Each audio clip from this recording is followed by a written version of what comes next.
Hello and welcome to another Hairy Chats podcast. This time I'm going to introduce you to a very, very famous person called Wendy Iles. Wendy Iles, believe it or not, comes from the Apple Isle in Australia, Tasmania. She started her hairdressing career there and set her sights on Paris. This girl has lived in Paris for 27 years. As a freelance hairdresser, she has done the hair of the most famous actresses, some of the most unique campaigns from hair to makeup and fashion. She is the epitome of what a session stylist is all about. She's also created Iles Formula, an amazing product brand which is now worldwide.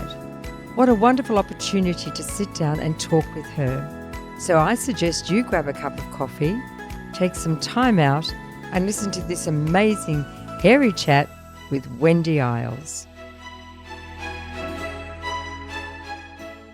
So Wendy, tell me, I hear that you actually started in your hairdressing career in Tasmania, is that right? Absolutely. So I was very young, just finishing high school, in fact, and I was offered 3 apprenticeships from the local village. Wow. And that is because I was in that situation growing up. Everybody knew that Wendy was to be the hairdresser because hair was, I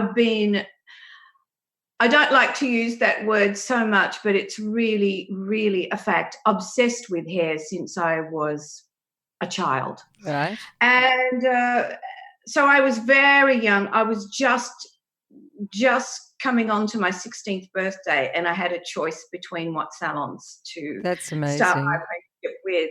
And it's interesting because my hairdressing career after that took a much higher platform because I guess the biggest education I had was with Sassoon in London.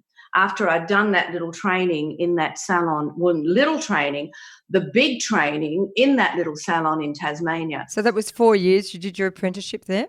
Yeah, absolutely. And what town was that? What part of Tassie is that? Devonport, Tasmania. Oh, okay, right. Yes, I know it. Where I grew up. And it's interesting today as a freelance hairdresser how much information I pull from those salon days in Tasmania, because that's the training. You know, at Sassoon, for example, I learned to precision haircut. Mm-hmm. I learned all about colour and perm on a very high level back then. But that salon taught me to do a roller set, to do a salon, a coif. It taught me all those styles that you just never touched on at Sassoon. And interestingly enough, the work that we do for editorials, for beautiful Vogue spreads, Elle spreads, advertising campaigns, whatever it may be, I had that information from that salon training. So they taught really good technical skills, good basic skills. How to do a finger wave. Yeah. How to apply, how to place a roller perfectly. Mm-hmm. This is education that's missed a lot today. Oh, it's absolutely. It's totally overlooked. And I think that's why I have such a career, a longevity in this industry, because I'm from that background as well. So, I learned that setting and putting people under dryers and combing them up and making their sets last for a week. So, that it puts you in good stead, doesn't it? And obviously it's been really great for you for your career. For me, it completed my education, in fact. And especially, interestingly enough, I'm pulling on that education all the time because the last couple of decades, I haven't really been cutting. I mean, my celebrities ask me to cut their hair, and I do it because, my Sassoon methods are engraved into my DNA. You don't lose that. It's like riding a bike. But it's not like I'm on the floor cutting continually. No, I'm not. I'm quaffing more than I'm cutting. Yeah. And so you left Devonport. Where did you go from there? Did you go straight to London? No, London was way before, in fact. I was one of the first to bring back to Australia the Vidal Sassoon technique. Wow. And I was married at the time with an Australian who built me a fabulous salon. And we opened the doors with this Sassoon technique. I mean, I had a 6-week waiting list in that salon. That's incredible. And that was all in Tasmania? All in Tasmania. Wow. So a 6-week waiting list. I had women that used to drive 7 hours in a car to come for their 6-week haircuts. It was crazy. Yeah. So it was quite revolutionary at that moment. And then in time, we sold that salon. We were offered a very good offer for it. And in a sense, it sort of broke my heart because it was my baby. But I couldn't live in the same town with another owner in my salon. No. So we moved to the mainland. And that's when I fell into freelance work, which I didn't know existed. So, and until today, I'm still freelancing. So how did you get that first gig? A lot of people want to do this, and they often ask, what do I need to do from the salon to actually get in the door to start even considering freelance? I mean, honestly, I have to say it was sheer luck and having the confidence to say yes. So I was freelancing out of a salon in Melbourne. I have a blog, Edward Beale Salon. Oh, of course. And I received a phone call one day, and it just happened to be Vogue Australia to see if I would do the hair on a shooting with, at the time, Monty Cole, who was the hot photographer in Melbourne and shooting a lot of Vogue. So it was one of those opportunities that just fell into my lap. I went to that shooting not even really knowing what to pack. Yes. I mean, when I look at what I took to what I take today, it was amazing that I even arrived to do what I was supposed to do. Right. Anyway, they must have liked it and continued to book me. And then I started to realize that as a hairdresser, you can have this whole other life and actually travel the world with it. So that became quite busy. I got an agent, which one has to do when you're a freelancer. Yeah. And it just went out of control. And then I thought, okay, this is great. I've done everything I want to do in Sydney. Let's look elsewhere. And at that time, I hit on New York. Right. But there was always this fascination with France. Always. Yeah. And then, long story short, finally, here I am living in France the last 27 years with my freelance work. So the vehicle was the freelance that brought me here. Isn't that incredible? So would you say that it was just luck, or, was there wheels within wheels that you got that phone call? Did you have to, Certainly luck. But, there's many doors that open in one's career.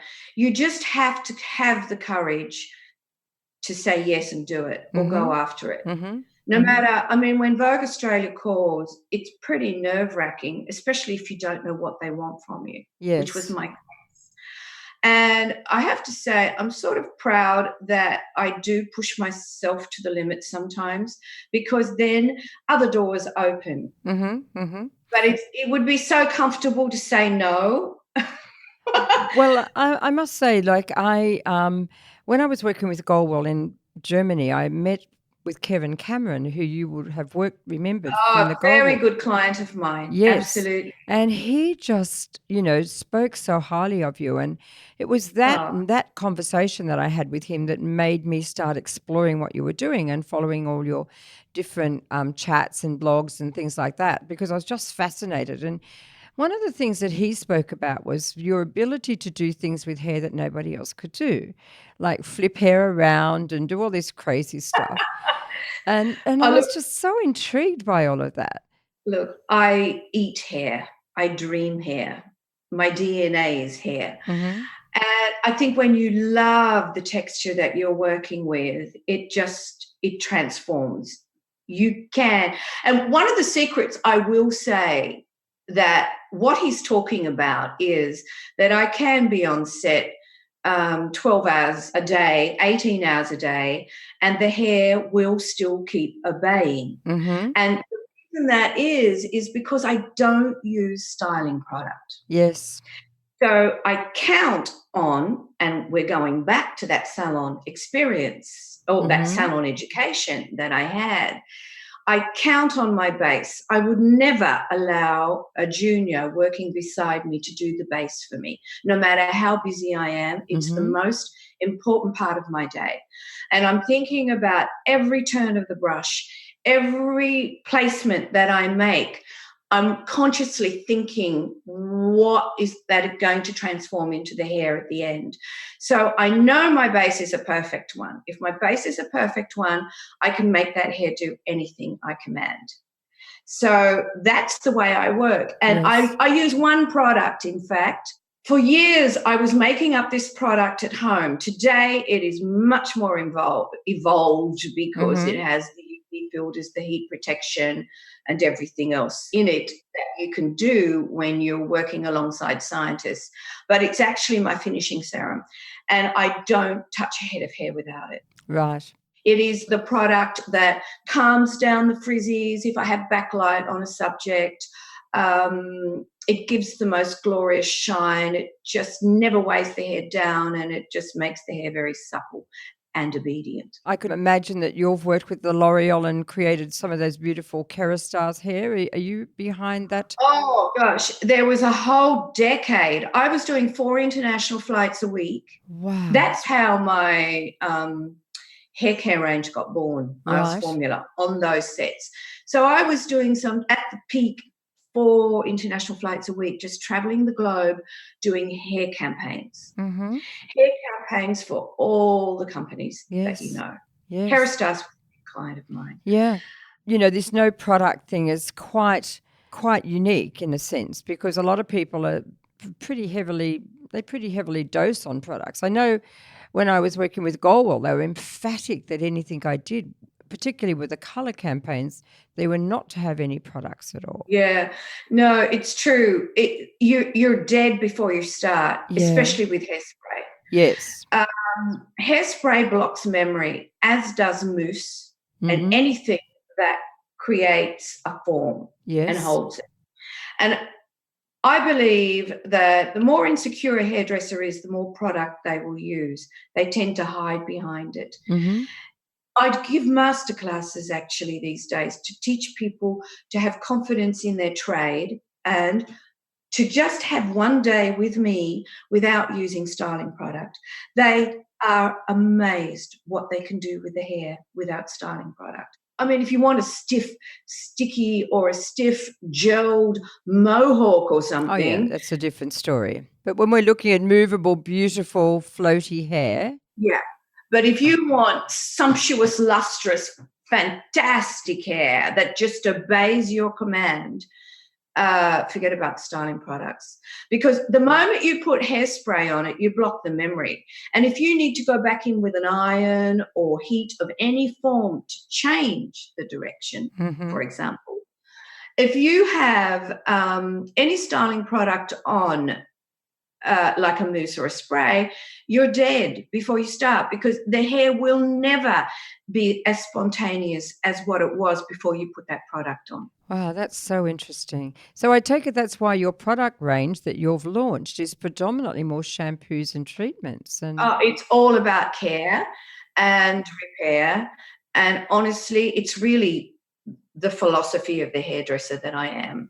It's about beautiful, beautiful, lustrous hair. So tell me, how then do you attack an Australian model that's obviously has been a little bit lacking in her hair, you know, looking after her hair and does a lot of beach, and they come to you looking like a fried up old chip? How do you respond to that if you're not using a lot of products? Well, it depends on what we're doing. If I'm doing a hair campaign, I have running water. Yes. So my product is an instant fix. Right. Instant. It repairs. Yes. It will take straw to repair sumptuous silk. Now, the finishing serum on a set where I'm not doing a hair campaign, well, I don't do hair campaigns anymore, by the way, because now I'm a brand. But in the day when I was doing them, I always had running water.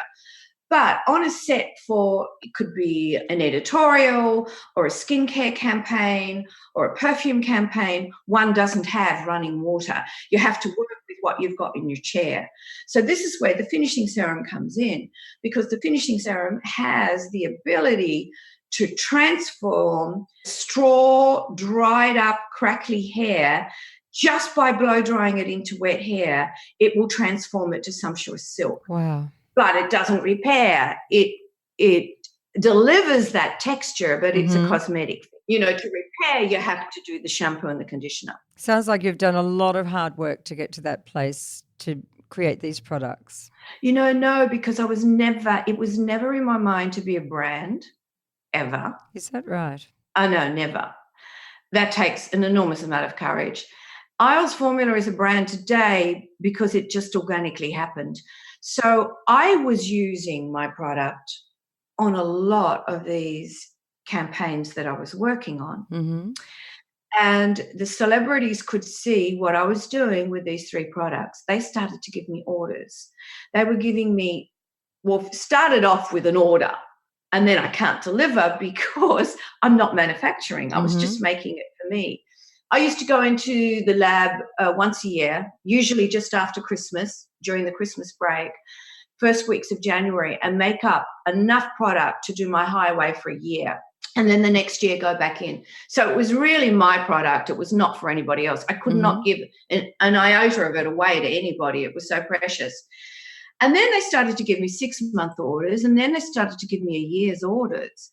And that was the turning point where I said to my husband, who actually is from import-export, so I could never have launched this business on my own. Mm-hmm. And he said to me, look, let's do it. I mean, even if just Hollywood buy your product, it's a very nice little business. And how fantastic when you know that you've got a year's order for somebody. Yes. You just go in once a year and do it. Yes, yes, so fantastic. Right. But word of mouth goes very fast. Yes, it does, doesn't it? And then we had a lot of salons knocking. And now we're global 3.5 years later. That is such a credit to you. Well done. Was not meant to happen. It was just one of those things. I just jumped off the cliff and went with it. Well, it must be an incredibly unique product to have done so well. Most brands would only dream of that. Yeah, it's pretty phenomenal, I have to say. We tick a lot of boxes there. So when you talk about Hollywood, who do you look after? I know Heidi Klimmer's looking like a dear friend as well as a client. Yes, it's because Heidi does those very long stretch jobs.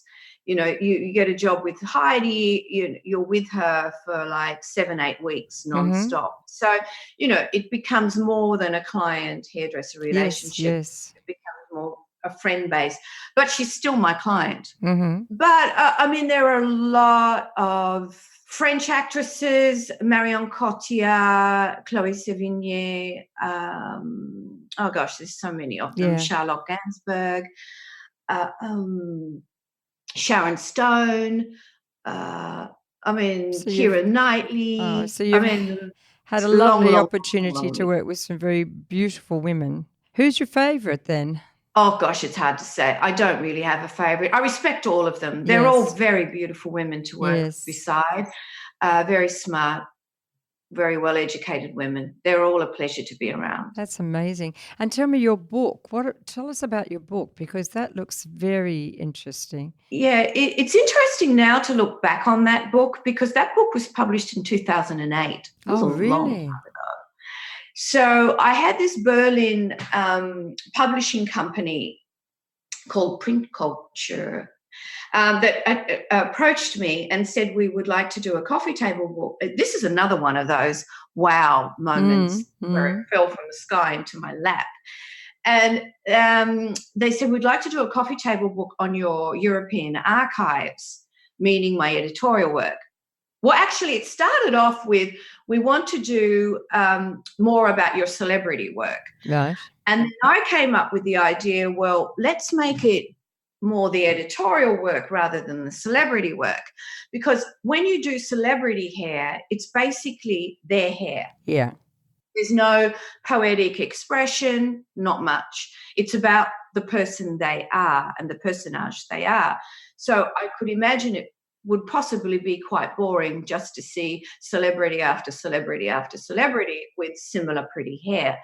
So they liked that idea. I sent them 2,000 tear sheets from all editorial work. And then they made the mix. And I mean, there's some pictures there I wouldn't have chosen, and others I think, why didn't they choose that? However, in the end, when you look at it, they've done a beautiful curation, because even to pick up that book today, they're all kind of timeless. Mm-hmm. And I asked myself that question, why is that? Because there's all sorts of hairstyles in there. And I think it comes back to that point that I don't use styling product. Yeah. So the hair, whether it is, in fact, I did mohawks in there without styling product, whether it is a 50s coif or a 40s retro or an 80s bouffant or a 90s undone, the key that pulls it all together is the fact of the texture of the hair. It's touchable hair always. Yeah, just looks believable. And I think that kept it modern. I really do. Yeah, I think so. I think that's what is the difference, isn't it? And when you think of magazines, you've obviously worked with, are there any you haven't worked with? I guess that would be a question, because it seems like your portfolio. Most of them. I mean, I'm doing much less now of the freelance work, because Iles Formula is it's just taking every breath I breathe, in fact. But that's okay. I'm ready. It's your next stage then, isn't it? Sort of is. I know I'm going to end up behind a desk. Oh, no, be the face. Be out there. Oh, it's bypassing me. It's becoming very famous, Iles Formula now. I think it'll completely bypass me. But, I'm still holding on to the reins. Yeah, make sure you just still keep that comb in your hand and not a pen. No, well, I still am, because I'm still accepting jobs that please me to do them. So. Yeah. And when I realise that mustn't get off the bike. When you think of your career highlights, and I'm sure there's so many, what's a couple that come to mind? Highlights. Is there sort of something you think you pinch yourself over? Well, I guess the book was a big one. Yes, of course. Because that was actually quite special. And, of course, Iles Formula is my biggest highlight. I know I'm going to think of something that I forgot to tell you. What's an editorial one? Is there any particular, sort of editorial that you've created that you think, oh, my God, I gave blood for that and I'm most proud of that? I guess there was a moment which was pretty awesome, because one doesn't get to work with Hollywood film directors. So I did a Chanel shoot with Martin Scorsese. Wow. Which I shouldn't really say this, but my agent sent me an email and said, Martin Scorsese's office is asking for you for this Chanel campaign. And I wrote back, because I'm not really, we're going back about 10 years, right? Yeah. So, and I wrote back and said, who's Martin Scorsese? Yes. So she sent me a link and said, Wendy, do your homework. So, of course I want to do this. And it's interesting because I'm going to show you something. I don't know if you see that tableau. Oh, yes. Okay. Yes. So that was from that Chanel film. Wow. These were on the wall while we were filming. And at the end, I said, I think that's the perfect size for my walls back in France. So they took off the canvas and rolled them up for me and offered them to me. Oh, my God. What a treat. So, it wasn't just about working with Martin Scorsese. I have two fabulous tableaus in my living room. And a constant reminder. An homage to that job. And what about fashion designers? Who've been your favourite people to collaborate with? Albert Albaz, perhaps, from Lancôme. Right. From Lanvin, sorry. Yes. Lanvin, I think back in the day, he created the most spectacular clothes. He's disappeared a bit today, but he was somebody that really impressed me. To watch him work was to watch great artists. There was so much delicacy in the way that he worked. Karl Lagerfeld was a big experience to work in a completely different character to out there. I guess they are the two that are the ones that really. And what about photographers? Any fabulous photographers that I love to work with Rankin, and I still work with Rankin. Why is he unique? He's done everything from rock and roll to royalty. Yeah. And I could say that he's really a great friend today. So that's a nice friendship that grew. And what age is that? What age is he? Oh, I have no idea. He's one of those ageless types. Yeah, I was looking up somewhere recently, and his face came, and I sort of thought, oh, I probably should do Wikipedia and check him out and see if there's some when he was born. But it was just fascinating because he has an incredible portfolio, hasn't he? Oh yeah, no, but he's a worker. He's a workaholic. He works nonstop every single day. It's like a heartbeat. He's a worker. That's incredible, isn't it? That's probably why we connect as well, because workers tend to work with workers. Well, I think you identify well with them. I guess you have a mutual respect for when people do work hard. And, when you do work with them, you want to work as hard as them and at least sort of keep up, if nothing else. Absolutely. Jan Velters is another that I love as well. I love to work with him. He's the complete opposite of Rankin. Rankin is very loud and very energetic and lots of assistants around, where Jan works more quietly, doesn't speak much. It's another vibe. But I adore what he creates as well. And do you have any hairdressing fans, any people that you identify with or respect or, Well, I respect very much Nicolas Jean-Jacques. Yes.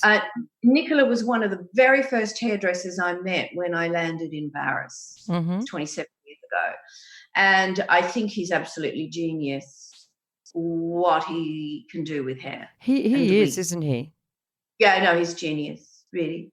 And amazing. He doesn't seem to let up, I mean, I'm obviously following him very, very closely. And we had part of our conversation with him was about that his agent is concerned that he's not growing his Instagram following as much as he should. But he said, if I posted everything, it would be so boring because everything he's doing currently, it's just like ponytails. So, he said he wants to actually put inspirational work up. So, this is why he's not increasing his Instagram following as fast as his agent would like, which I thought was very interesting as well. And are you finding that with social media? Obviously you're not doing as much editorial now, but do you feel social media has an impact on your career, as far as competition with younger session stylists and at this stage? Firstly, I'm going to say my Iles Formula business is global because of Instagram. Yeah, yes. We don't advertise. It's all word of mouth. That's interesting. Incredible. I would never imagine that possible ever, unless it had happened, which it did. Now, as a hairdresser, Wendy Iles, it's super, super challenging. And speaking about ponytail hairdressers, this is the part that's really frustrating. And I especially see it with makeup artists because, I work alongside what I was about to say was ponytail hairdressers are famous. Yes. For silly little ponytails because they just started that social media thing way long before we did. And they've got the following, and now they're just monstrous. Yes, that's right. So they have power, but they can't really dictate proper hairdressing, what I call proper hairdressing. Oh, absolutely. But who am I to say it? Because they've got the 200, 300,000 followers. I see it with makeup artists. I work alongside the most famous makeup artists out there. And where once they would get the contracts, there's many more contracts out there for makeup because you need to do often 4 different colors a year or 4 different collections a year. With hair products, once you've done it, it's done usually. Mm-hmm. So now you've got these makeup artists dictating beauty through Instagram that have not had that elite education or education with finesse. Yes. However, they're super powerful. But this is why you have makeup that you can peel off. You have lashes that are too thick. You have tattooed eyebrows. You have fingernails out to here.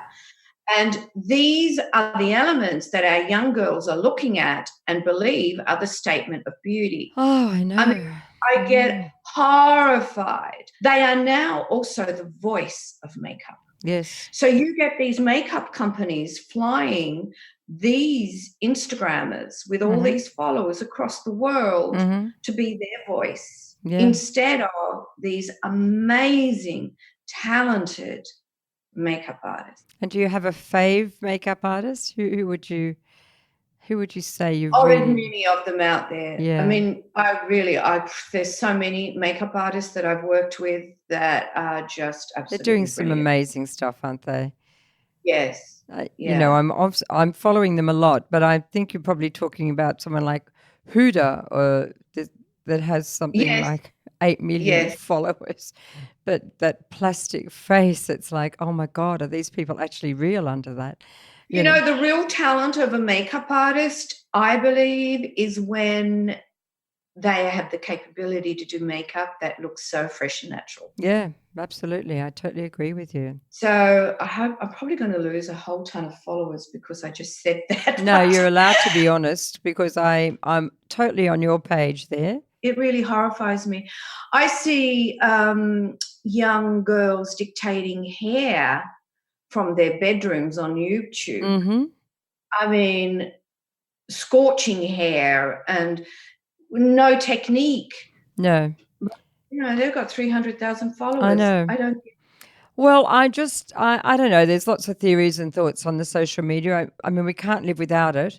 And I'd love to think somehow the tables might turn, that there becomes an appreciation for more skilled people. But at this stage, they seem to be more savvy with what you can do with the, you know, IT options. This is what I'm finding. They're clever at doing filters. They're clever at changing the eyebrows. They're clever at making things look better.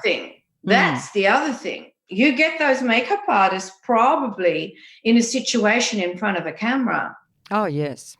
And that work is not clean. No. I mean, maybe saying that, maybe I'm wrong, but as you say, so many people work with filters. They hide behind filters, or they make the corrections before they place the posts up. Look, we can love it or we can hate it. Obviously, it's been wonderful for your business, for your Iles Formula, to let it fly. And, you know, and I agree, for me too. You know, I wouldn't have the opportunity to travel and teach like I do if it hadn't have been for YouTube many, many years ago. And, you know, from then on, doing what I do, we can't deny that it's been a great tool for us to get our message out beyond our four walls internationally. Certainly. And it's those savvy people that have got the ability to really make it work and make it pay for themselves. You know, they're making a lot of money out there as well. So more power to them. It's just how it rolls. No, absolutely. I mean, people say it's the future. I guess it is the future. But I just wish that there could be somewhere in between. Yes. You know, less people on their phones, enjoying the moment more. I mean, we hear this all the time. Even me, I'm very disciplined about my phone. I wished I was. I'm a bit obsessed. It's addictive. It really is. I know. It does get you sucked in, doesn't it? My husband banned the phone from the bedroom. So well, actually, I banned the phone from my bedroom as well. I decided it was not worth walking upstairs with it when it pings all night. It's not much fun anymore. Exactly. So you think you might eventually make your way back to our wonderful Aussie shores? I would adore to. These are my goals now. And I was speaking to someone at the weekend. One has to be very, very careful what you wish for in life, because if you want it hard enough, it's going to come to you. Oh, absolutely. And my dream for years back in Australia was to have this life in France, in this rambling country house in France. I got it. I got it all. I got beyond that. Mm-hmm. I remember driving home because I live a little outside Paris in the countryside. I was driving home one night and I was thinking, oh gosh, it just struck me that I'm almost feeling like an orphan here because I didn't make that wish a good one. I should have said, let me have this life and then bring me home, which I didn't do. So now I have a 23-year-old daughter who's French with roots here in France, and it's not about me anymore. No. It's about family. So I need now to recreate that dream and, work my way back. But it would be, I would dream to come back for 4 months a year, to put a little ecological house somewhere there in the Australian bush, and then just lock it up, come back to Europe and live here because this is home now too, and do the aller-retour, do the there and back. Sounds amazing. And that would be perfect. Do you still have family in Australia? Oh, all my family are in Tasmania. And if I come back, it would be Tasmania. Oh, well, then you'll definitely get the little house there. That won't be a problem. Yeah, well, absolutely. Honestly, Wendy, it's just been such a privilege talking to you today. I just feel like I've known you forever, which is so nice. It's, just a natural conversation, and it's just been lovely to hear about your journey. I just hope the listeners will actually understand that, in this day and age, I don't think it's as predictable as it ended up being for you, that step from a salon into Vogue, mainly because I think the skill set of people these days is just so different. And why you've been able to be successful, I think, is because you've been able to have amazing technical skills which were formed at in your apprenticeship years, whereas that luxury doesn't happen on the floor today, as we know. It's a blast and a straightener, and then put a bit of a curl in it if that's what you want, bend it here and there, and that's supposedly dressing hair today. And it makes me very sad because it's not going to sustain people long term. We know that it's just a trend for now. And if they do have aspirations, they obviously need to do a lot more with that, move themselves out of that little skill set and add a lot more to it. Especially for freelance work, because you need the ability to be able to do 360 degrees with hair. Yeah. So when you walk in, for an advertising job, for example, you're given a maquette and they'll say, this is how we want the hair. Now, you have to be able to reproduce that. Yes. To the strand. Yeah. They don't want to know any different. So you need to have the confidence and the knowledge to be able to do that. If you're on an editorial job, you'll all look at the clothes and then you'll decide. And it's usually the hair first. So first of all, you're looking at the clothes, and then it'll be the hairdresser. You'll decide where you're going to take the hair, and then the makeup usually follows. Hair is super important. Yes. It can make or break an image. It can also turn an image in a certain direction. Yes. So you might have a fabulous couture gown, or you might have an amazing Japanese abstract type outfit. It'll be the hair that will dictate what that image is about in the end. So what would you advise someone today, some young person out there, what would your advice be today for if this is an aspiration for them to move forward into the arena that you've worked in so much? What would your, a couple of pearls of wisdom? Today it's very different. When I started, nobody knew what a freelancer was. I was one of the first ones. So today, I think you have to assist an already established freelancer. You choose a great freelancer that you want to work alongside, or a couple, and you become their assistant. That way you get to see how the ropes work in a studio, on set, on location, in private locations even. When you're working with a freelancer that works with celebrities, for example, old school rules really rule. I believe. Right. Because you are in their home environment often. Mm-hmm. They're sitting there in their bathrobe in their bathrooms, mm-hmm. and you're around their children. Yeah, you're in their private space. So, none of this modern day iPhone-ish thing. Mm-hmm. iPhones are off. Mm-hmm. They're in the bottom of your case. Mm-hmm. You're in private space. You have to really respect that. Mm-hmm. Mm-hmm. So I guess learn the ropes by being with a senior. Right. Find out who that is and keep knocking on the door. Show your enthusiasm until they accept to have you there. And when you're there, be the most professional that you can possibly be, because this is becoming less and less and less. Yes. Sound advice. Thank you for that. Well, we're going to wrap up, and I just want to say thank you so much. I hope that next time you come to Australia that we will meet. It would be lovely to sort of keep in touch. And next time you're in Sydney, we can catch up and chat Let's face have a to little face. aperitif together. We could absolutely do that. So I hope maybe I will be coming home at some point. So possibly September or October. yes, well, let's see what we can do time-wise. Let's see that it may happen. Wendy, thank you so much for your time. It's just been so seamless to make this work today, and it's just been such a privilege chatting with you. And I'm sure our listeners will be, being glued to their seats for the whole of this conversation. And good luck with Iles Formula. Hopefully they'll follow that. We'll put a link up for them so they can check out your fabulous products, and hopefully they'll be, interested in contacting you direct about, possibly taking on board your product as well.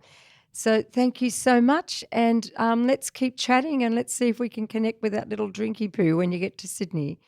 Oh, absolutely. It's on my agenda. Thank you so much. That's it for this episode of Hairy Chats. I look forward to catching up with Wendy to hear more about her wonderful journey and her story.